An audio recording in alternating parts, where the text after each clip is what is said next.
अभी railway board ने GDC को भी सेंट्रलाइज करने का निर्णय लिया। इसके बारे में हमने ऑलरेडी एक डिटेल वीडियो बनाया है। अगर आपने अभी तक नहीं देखा है तो लिंक डिस्क्रिप्शन में उपलब्ध है, जाके इस वीडियो के बाद जरूर देख लेना, छोड़ के मत जा यार, पूरा देख के जा। तो जीडीसी को लेकर आपके जैसे मैंने वीडियो बनाया तो बहुत सारे सवाल आने स्टार्ट हो गए। तो अब मैं इस वीडियो में पहले उन सवालों को लूंगा, उसके बाद में कुछ पॉइंट्स मेरी तरफ से भी है जिनका आपको विशेष रूप से ध्यान रखना है अगर आप जीडीसी के लिए अप्लाई कर रहे हैं, एग्जाम दे रहे हैं। तो सबसे पहले हम सवालों के बारे में जान लेते हैं कि आपके कौन कौन से सवाल आए हैं। बहुत महत्वपूर्ण सवाल मैंने पिक किए हैं, ऐसे वैसे नहीं, बहुत इंपॉर्टेंट है। तो दोस्तों वीडियो को शुरू करूं उससे पहले अगर आप इस चैनल को पहली बार देख रहे हैं तो या अभी तक आपने सब्सक्राइब नहीं कर रखा है तो जल्दी से जाओ चैनल को सब्सक्राइब कर लीजिए, क्योंकि दोस्तों हम यहां पर अच्छी रिसर्च करने के बाद वेल ऑथेंटिक इंफॉर्मेशन वाले वीडियोस रेगुलरली बनाते रहते हैं। आइए आज के वीडियो की शुरुआत करते हैं आपके सवालों के साथ। तो सबसे पहला सवाल पूछा है अभिषेक शर्मा जी और सोर्स फॉर योर चैनल के द्वारा पूछे गए हैं। एक्चुअली ये कोई सवाल नहीं है, इसमें रेलवे बोर्ड के जो लेटर था आरबी 80/2023 उसकी ऑथेंटिसिटी के बारे में इन्होंने पूछा था। अभिषेक शर्मा जी ने लिखा है कि फेक न्यूज है, I have checked every possible website, totally fake news. और सोर्स फॉर योर्स के द्वारा लिखा गया है वीडियो बनाने के पहले लेटर की ऑथेंटिसिटी तो चेक कर लेता दोस्त। तो इसका जवाब यह है, ये लेटर बिल्कुल ऑथेंटिक है भाई, और इसे रेलवे बोर्ड के द्वारा ही जारी किया गया है। और रही बात वेबसाइट पर उपलब्ध रहने की या ना होने की, तो भाई लेटर एक डिपार्टमेंट जारी करता है, वेबसाइट दूसरा डिपार्टमेंट हैंडल करता है, तो वहां पर अपलोड होने में टाइम लगता है, इमीडिएटली चीजें अपलोड नहीं होती है। ये सब पब्लिक डोमेन में उपलब्ध नहीं होता है। दूसरी बात, ये रेलवे के इंटरनल मैटर्स है, तो इसके बारे में ये है कि ये आपको पब्लिक डोमेन में मिले या नहीं मिले इसकी कोई गारंटी नहीं है। अभी इतना समझ लीजिए कि लेटर ऑथेंटिक है, लेकिन आगे की निर्धारित जो गाइडलाइंस उसमें दिए उसके अनुसार काम होगा या नहीं होगा उसकी मैं 100% गारंटी नहीं देता। जब भी कोई अपडेट आएगा हम जल्दी उसके ऊपर तुरंत उसके ऊपर वीडियो आपके लिए बना देंगे। अगला सवाल दीपक कुमार जी और रोहित मीना जी के द्वारा पूछा गया है। तो दीपक कुमार जी लिखते हैं पहले जोन वाइज निकलती थी जीडीसी, अब सेंटर आरआरसी से बता रहे हो, तो क्या कोई भी एम्प्लॉय किसी भी जोन में अप्लाई कर सकता है? और रोहित जी ने लिखा है क्या रेलवे एम्प्लॉय जहां पर ड्यूटी कर रहा है उसी जोन में अप्लाई कर सकता है या दूसरे जोन में भी अप्लाई कर सकता है? इसका जवाब यह है कि कर्मचारी जिस जोन में काम कर रहा है केवल उसी जोन की वैकेंसी के लिए अप्लाई कर सकता है, दूसरे जोन की वैकेंसी के लिए अप्लाई नहीं कर पाएगा। यहां केवल नोटिफिकेशन और जो एग्जाम है उसको सेंट्रलाइज किया गया है, ना कि वैकेंसी को वैकेंसी जोन वाइज ही नोटिफाई होगी। अगला सवाल कई यूट्यूब हैंडल्स के द्वारा पूछे गए हैं, उनमें से हमने 2-3 कमेंट्स पिक किए हैं। तरुण जी का कमेंट है किड्स एंटरटेनमेंट, नेचर लवर और प्रोनी के द्वारा जो कमेंट किए गए उनको हमने इसमें पिक किए हैं।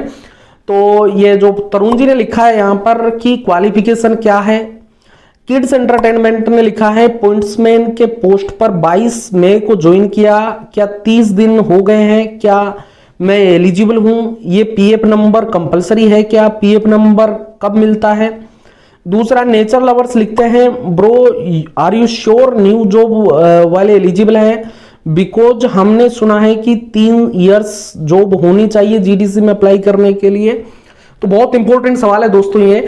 तो देखो भाई, जीडीसी के लिए मिनिमम सर्विस की कोई कंडीशन नहीं होती है, ज्वाइन करने के दूसरे दिन भी अगर नोटिफिकेशन निकलता है तो आप आवेदन कर सकते हैं।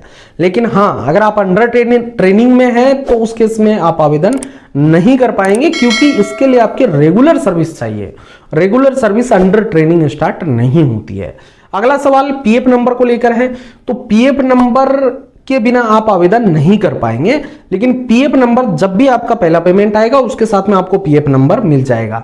लेकिन अगर अब पहले आपको जरूरत है तो उस केस में आप अपने कैडर के डीलिंग क्लर्क या अपने बिल क्लर्क से संपर्क कर सकते हैं।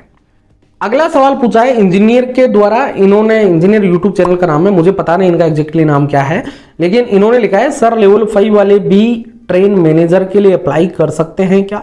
बिल्कुल भाई, सेम ग्रेड पे के लिए आप आवेदन कर सकते हैं। ट्रेन मैनेजर भी लेवल 5 का पद है, तो सेम ग्रेड पे के केस में एक कंडीशन है।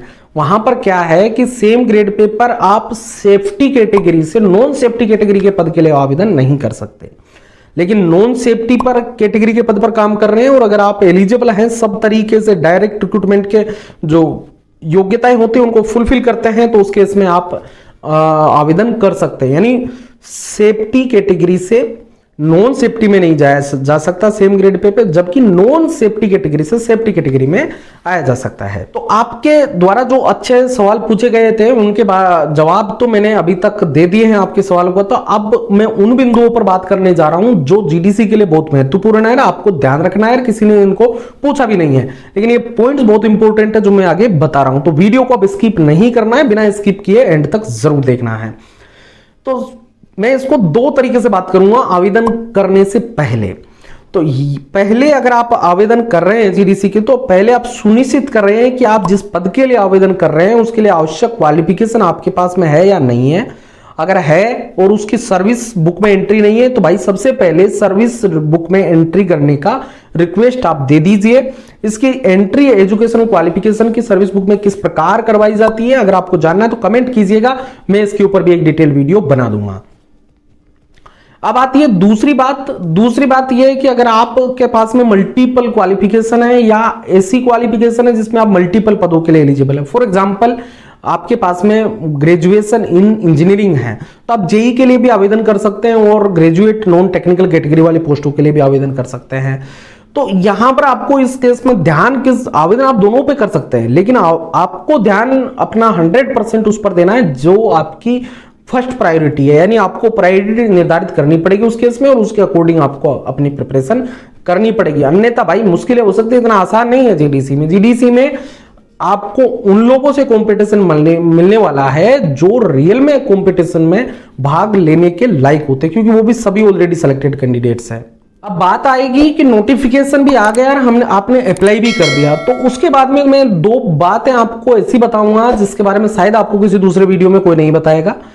इसके बाद में आप अपने यूनिट हेड को थ्रू प्रॉपर चैनल एक लेटर भेजिएगा, इंटीमेट जरूर कर दीजिएगा। क्योंकि दोस्तों अगर आप इंटीमेट नहीं करते अपने डिपार्टमेंट को, क्योंकि वैकेंसी आपकी खाली होगी, दूसरे डिपार्टमेंट में भले ही वो भर जाए, लेकिन इस डिपार्टमेंट तो आप एक पोस्ट वैकेंट करके जा रहे हैं, तो इस वजह से क्या होता है आगे की जो प्रोसेस होती है आपकी खाली होने वाली है, तो वो उस हिसाब से आपकी जो वैकेंसी क्रिएट होने वाली है उसको कंसिडर कर लेते हैं और आपको अगर आप सेलेक्ट हो जाते हैं तो रिलीव होने में कोई दिक्कत नहीं आएगी। ये कंपलसरी नहीं है जो मैं बता रहा हूं कि आपको करना ही पड़ेगा, लेकिन आपको इस बात का जरूर ध्यान रखना है। इंटीमेट करना अच्छी बात है।